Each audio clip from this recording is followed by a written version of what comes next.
अस्सलामुअलैकुम स्टूडेंट, उम्मीद करती हूँ आप सब खैरियत से होंगे। This is me Umme Aman. Student, हमारा chapter number 3 cell structure and function continue है, जिसमें हम साइटोप्लाज्मिक ऑर्गेनेलीज को डिस्कस कर रहे थे। तो आज हम जिस साइटोप्लाज्मिक ऑर्गेनेलीज को समझेंगे वो हमारे पास है माइटोकॉन्ड्रिया, जिसे पावर हाउस ऑफ सेल भी कहा जाता है। सही है, तो इसे पावर हाउस ऑफ सेल क्यों कहा जाता है, किस तरीके का स्ट्रक्चर है, फंक्शन क्या है, ये सारी चीजें हम डिस्कस करते हैं। तो सबसे पहले अगर हम माइटोकॉन्ड्रिया के नाम को समझे स्टूडेंट, तो ये एक ग्रीक वर्ड है, ठीक है। ये यूनानी जबान का एक लफ्ज है माइटोकॉन्ड्रिया, जिसमें माइटो का मतलब होता है थ्रेड, थ्रेड मतलब के धागोनुमा, और कॉन्ड्रिया का मतलब होता है स्मॉल ग्रेन, ठीक है, यानी छोटे छोटे दाने। तो यहाँ पर माइटोकॉन्ड्रिया जो है स्टूडेंट, वो थ्रेड लाइक स्ट्रक्चर का भी हो सकता है और दाने नुमा स्ट्रक्चर का भी हो सकता है। सही है, अब आपकी बुक में स्टार्ट में लिखा है कि ये कभी जो है वो रॉड लाइक होता है, कभी ये थ्रेड लाइक होता है, कभी ग्रेन्युलर लाइक होता है। तो ये सब डिपेंड करता है सेल के ऊपर। सही है, उसके बाद हमारे पास लिखा है माइटोकॉन्ड्रिया को अगर हम सिंगल कहें, यानी सिर्फ एक माइटोकॉन्ड्रिया की बात करें, तो हम उसे माइटोकॉन्ड्रियो कहते हैं। सही है, अब यहाँ पर लिखा है डबल मेम्ब्रेन बाउंडेड ऑर्गेनेलीज। ये चीज इंपॉर्टेंट है, वो ये कि हमारे पास ये जो ऑर्गेनेली है सेल के अंदर, ये डबल मेम्ब्रेन होती है। और हमने इस चीज को स्टार्ट में समझा था कि कोई भी ऑर्गेनेली जब सेल के अंदर डबल मेम्ब्रेन बाउंडेड होगी, इसका मतलब वो सिर्फ यूकेरियोटिक सेल में होगी, प्रोकैरियोट में नहीं होगी। सही है, तो माइटोकॉन्ड्रिया एक ऐसी ऑर्गेनेली है जो सिर्फ यूकेरियोट ऑर्गेनिज्म में, यूकेरियोटिक सेल में होती है, प्रोकैरियोट में नहीं होती। उसके बाद अगर हम इसके स्ट्रक्चर की बात करें कि माइटोकॉन्ड्रिया किस तरीके का ऑर्गेनेली है, तो लिखा है कि ये आउटर मेम्ब्रेन और इनर मेम्ब्रेन पे कंसिस्ट करता है। यानी हमारे पास माइटोकॉन्ड्रिया में दो मेम्ब्रेन होती है, ठीक है, मेम्ब्रेन यानी उसकी लेयर। सही है, जैसे हमारे पास सेल मेम्ब्रेन है, प्लाज्मा मेम्ब्रेन है, तो हर ऑर्गेनेली की अपनी कोई ना कोई हमने मेम्ब्रेन डिस्कस की। उस तरीके से हमारे पास जो माइटोकॉन्ड्रिया ऑर्गेनेली है स्टूडेंट, इसके गिर्द भी क्या होती है, एक मेम्ब्रेन की लेयर होती है। अब यहाँ पर दो लेयर का जिक्र किया गया, अब एक को हम आउटर कह रहे हैं, एक को इनर कह रहे हैं। तो आउटर लेयर जो होती है, अगर हम सबसे पहले उस मेम्ब्रेन की बात करें, तो लिखा हुआ है उसमें कुछ पोर्स होते हैं, कुछ सुराख होते हैं, जो बने हुए होते हैं प्रोटीन के। सही है, तो वो सुराख किसके बने होते हैं, वो प्रोटीन के होते हैं, यानी वो पूरा जो आउटर मेम्ब्रेन है वो प्रोटीन का बना हुआ होता है। अब अगर हम देखें उस पोर्स को कि वो सुराख जो है वो होते क्यों है, तो वो ट्रांसपोर्ट करवाते हैं, ठीक है, या फिर एक्सचेंज कराते हैं मटेरियल को। अब वो मटेरियल आपके पास जो है ना, वो प्रोटीन हो सकता है या मजीद कोई राइबोसोम्स हो सकता है। तो ये सारी चीजें जो है ट्रांसपोर्ट करवाने के लिए या एक्सचेंज करवाने के लिए उसमें क्या होता है, पोर्स होते हैं, सुराख होते हैं, जैसे न्यूक्लियस में होता है। तो जब हम न्यूक्लियस को डिस्कस करेंगे तब उसमें हम समझेंगे कि उसमें कौन से पोर्स होते हैं। माइटोकॉन्ड्रिया के जो सुराख होते हैं, पोर्स होते हैं, उसे हम पोरिन्स कहते हैं। इसे आपने याद रखना है, एमसीक्यूज में पूछा जा सकता है। पोरिन्स जो सुराख है आउटर मेम्ब्रेन में, वही उसी का काम होता है कि वो मटेरियल को ट्रांसपोर्ट करे। अगर हम इनर मेम्ब्रेन की बात करें, जो अंदर इनर मेम्ब्रेन होती है, तो ये इनर मेम्ब्रेन कैसी होती है, ये इनफोल्डिंग होती है, ठीक है। इनफोल्डिंग का मतलब होता है कोई भी मेम्ब्रेन, किसी भी सेल की मेम्ब्रेन अगर इनफोल्डिंग हो तो उसका मतलब होता है वो सरफेस एरिया को इंक्रीज करेगी। सही है, तो अल्लाह ताला ने हमारी पूरी बॉडी में किसी भी सेल के अंदर अगर इनफोल्डिंग मेम्ब्रेन हो, तो उस इनफोल्डिंग मेम्ब्रेन का काम ही यही होता है कि वो सरफेस एरिया को इंक्रीज करे, बढ़ाए। सही है, अब देखें यहाँ पर मैंने एक छोटी सी डायग्राम बनाई है आपके समझने के लिए। तो यहाँ पर दो लेयर है, एक तो ये आपके पास लेयर आ गई आउटर मेम्ब्रेन, जो कि बिल्कुल कैसी है, बीन लाइक। अच्छा, आपकी बुक में लिखा है कि इसका स्ट्रक्चर होता है बीन लाइक, ठीक है, बीन नुमा होता है। जैसे हम किडनी को कहते हैं बीन शेप, बीन शेप की हमारी किडनी है, इस तरीके से ये बीन नुमा होती है। लेकिन ये हमें नजर कैसी आती है, मोशन में, यानी कि लिविंग सेल के अंदर मोशन, हरकत करते हुए माइटोकॉन्ड्रिया नजर आता है, कभी भी रेस्ट में ऑर्गेनेली नहीं होती। क्यों, अपने फंक्शन की वजह कर। अब इसका फंक्शन क्या है, इसे हम थोड़ी देर बाद डिस्कस करेंगे। लेकिन अगर हम मजीद माइटोकॉन्ड्रिया के स्ट्रक्चर को समझें, तो यहाँ पर हम बात कर रहे थे इसकी मेम्ब्रेन की। तो एक मेम्ब्रेन आपके पास बीन शेप की है, सही है, सिंपली जो ट्रांसपोर्ट कर रही है मटेरियल को, उसमें पोर्स है, क्या है, सब हमने समझ लिया।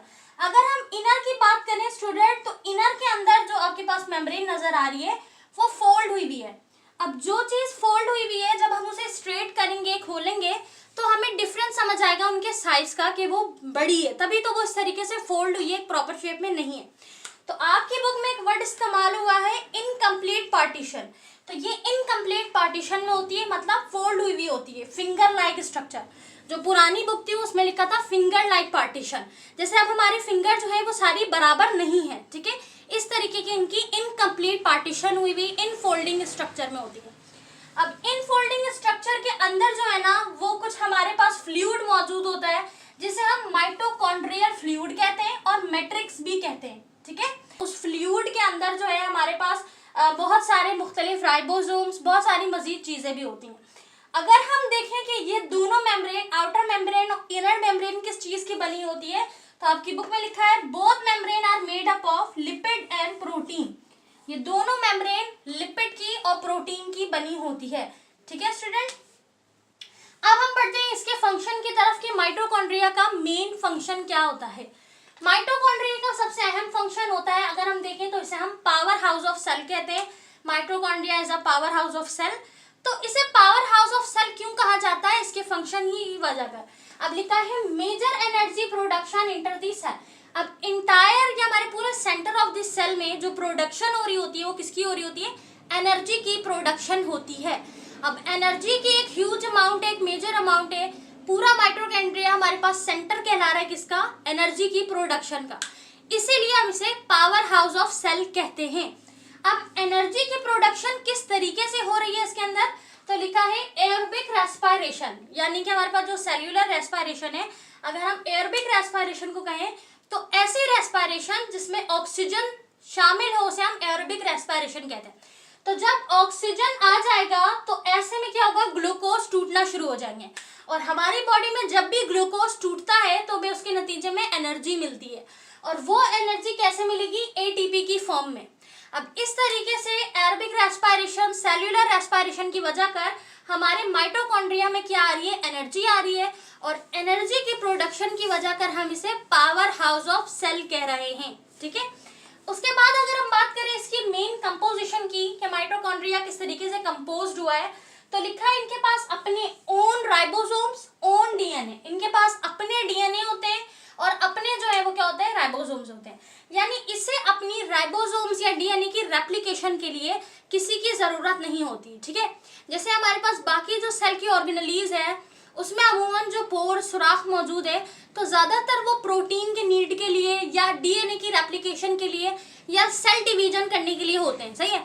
लेकिन माइटोकॉन्ड्रिया कैसा है, बिल्कुल इंडिपेंडेंट, इसके पास अपने राइबोसोम्स, अपने डीएनए मौजूद है, ये सेल्फ रेप्लिकेट कहलाता है, सेल्फ रेप्लिकेशन करता है, अपनी रेप्लिकेशन खुद करता है, यानी कि ओन जेनेटिक सिस्टम, इसका जेनेटिक सिस्टम भी अपना है, सिंथेसाइज ओन एंजाइम सिस्टम, इसका जो एंजाइम सिस्टम है वो भी बिल्कुल अपना है। जब चाहेगा अपनी मर्जी से प्रोटीन को बनाएगा, जब चाहेगा अपनी मर्जी से क्या बनाएगा, डीएनए को रिप्लिकेट कराएगा, ठीक है। तो राइबोसोम्स का काम होता है, राइबोसोम्स प्रोटीन बनाता है, फैक्टर ऑफ प्रोटीन हम कहते हैं, जो फैक्ट्री है प्रोटीन बनाने की वो राइबोसोम्स है। तो जब इसके पास अपना राइबोसोम्स है तो क्या इसे जरूरत पड़ेगी किसी और से प्रोटीन मांगने की, बिल्कुल भी नहीं पड़ेगी। तो इस तरह हमारा माइटोकॉन्ड्रिया कंज्यूम होता है, कंपोज्ड होता है, तो उसे किसी की जरूरत नहीं पड़ती। आगे लिखा है जो इसका राइबोसोम्स है, अगर हम इसके स्ट्रक्चर में देखेंगे जो राइबोसोम्स मौजूद हैं पहले में, राइबोसोम्स का साइज कैसा होता है स्टूडेंट, स्मॉल होता है, ठीक है। राइबोसोम्स कैसे होते हैं, छोटे होते हैं। अब यहाँ एक सवाल ये बनता है कि हमारे पास जो प्रोकैरियोट है और यूकैरियोट है, इन दोनों ऑर्गेनिज्म के दरमियान हमने कुछ डिफरेंसेस समझे थे, सही है। आप प्रीवियस क्लास में पढ़कर आए होंगे, अब लास्ट में भी हम इसका कुछ डिफरेंस देखेंगे। तो इनके डिफरेंसेस में हमारे पास स्टूडेंट हमने देखा कि यहाँ पर राइबोसोम्स का जो साइज होता है यूकैरियोटिक सेल में वो लार्ज होता है, जबकि प्रोकैरियोटिक सेल में कैसा होता है, स्मॉल होता है।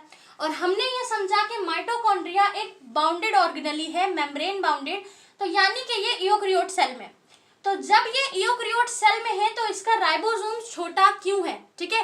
वैसे तो लार्ज होना चाहिए, लेकिन अपनी फंक्शन के मुताबिक इसका राइबोसोम छोटा है, इसलिए हम इसे कहते हैं सिमिलर टू प्रोकैरियोटिक सेल, ठीक है।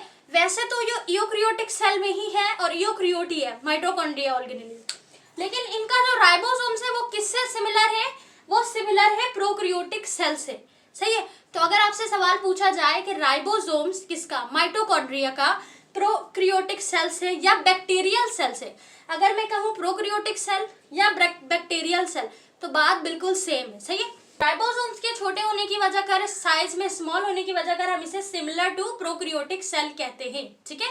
तो ये हमारे पास कंप्लीट स्ट्रक्चर, फंक्शन और कंपोजिशन थी माइटोकॉन्ड्रिया की, सही है। माइटोकॉन्ड्रिया आपके एग्जाम में आ सकता है। माइटोकॉन्ड्रिया के टॉपिक में से मुख्तलिफ रीजनिंग क्वेश्चन बन सकते हैं।